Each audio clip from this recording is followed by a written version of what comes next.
छत्तीसगढ़ का है, कोई एमपी का है, कोई अदर स्टेट का है, या यूपी का है, या लखनऊ का है या रायबरेली का है, वो अपना रजिस्ट्रेशन तो करा लिया ESIC का।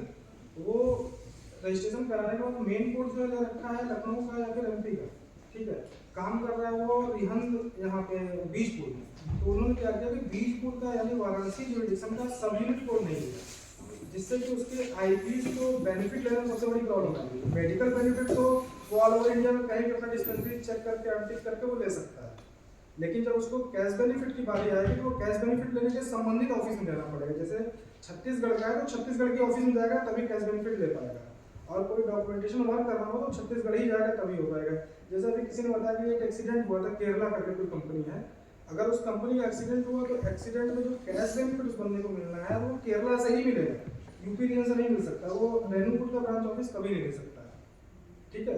तो मेजर प्रॉब्लम ये, तो हम सभी से निवेदन करेंगे सबसे पहले आप लोग अपनी कंपनी का सब यूनिट कोड लीजिए जो यहाँ के जुरिडिक्शन का हो, ठीक है।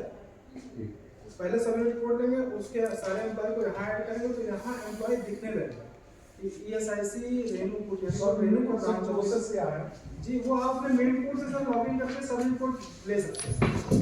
मेन कोड में लॉगिन करेंगे, उसमें सब अप्लाई सब यूनिट कोड का ऑप्शन होता है, वहाँ क्लिक करें, बाकी जो फॉर्म फिल करें सारा हो जाएगा, ऑनलाइन है, वो आपकी आईडी से होता है, और उसका सेपरेट यूजर आईडी और पासवर्ड जनरेट हो जाएगा यहाँ के लोकेशन के लिए, और उसमें आप जो सेलेक्ट करेंगे ब्रांच ऑफिस और रेणुकूट सेलेक्ट करेंगे, ठीक है। और जितने एम्प्लॉय हैं उसका सारा दूसरे जो लॉगिन से है वहाँ से ड्रॉप करके इसमें इंसर्ट कर देंगे और इसी से कंप्लायंस करेंगे।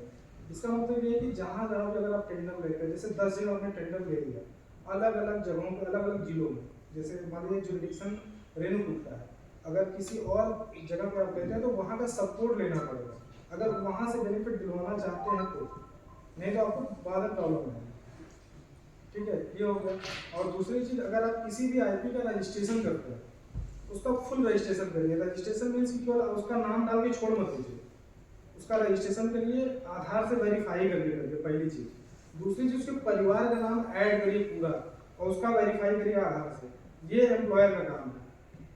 कोई तीसरे, अगर फर्स्ट टाइम रजिस्ट्रेशन करते समय अगर ये प्रोसेस आप पूरा कर लेंगे तो आपको कोई डॉक्यूमेंट देने की आवश्यकता नहीं पड़ेगी, और बाद में किसी मतलब आपको ब्रांच ऑफिस जाके चक्कर में लगाना पड़ेगा अप्रूव करवाने के लिए। अगर ये प्रक्रिया बाद में करेंगे तो आपको डॉक्यूमेंट भी देना पड़ेगा और ब्रांच ऑफिस से अप्रूव भी कराना पड़ेगा, ठीक है। अगर ये आप कर देते हैं तो दिक्कत आएगी बाद में। अप्रूव भी तो ऑनलाइन ही होगा सर, ऑनलाइन होगा, लेकिन अब डॉक्यूमेंट तो आपको फिर से अपलोड करना पड़ेगा उसके साथ साथ में।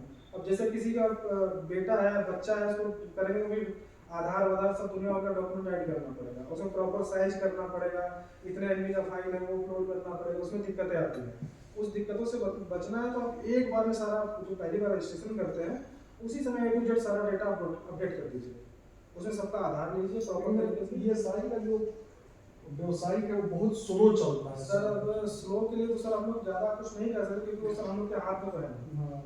वो हमारे यहाँ जो IT सेक्टर है बहुत टाइम लगता है सर। अगर ऐसा होता है तो प्रयास करिए कि 15 तारीख के बाद करिए और शाम को 5 बजे बात करिए। अच्छा, 15 तारीख को हाँ, क्योंकि होता है कि 9 से 15 के बीच में लोग चालान बनाते हैं, तो उसमें एक तो हम लोग का वर्किंग जो होता है 9 से 5 का होता है, उसमें भीड़ ज़्यादा रहती है और एम्प्लॉयर भी लगे रहते हैं, तो इस वजह से थोड़ा स्लो हो जाता है। लेकिन अगर अदर डे में करेंगे और जैसे सैटरडे संडे में करिए, शाम में करिए तो अच्छा चलता है। ऐसा नहीं। अच्छा, इसमें कितना बेसिक होना चाहिए? बेसिक नहीं सर,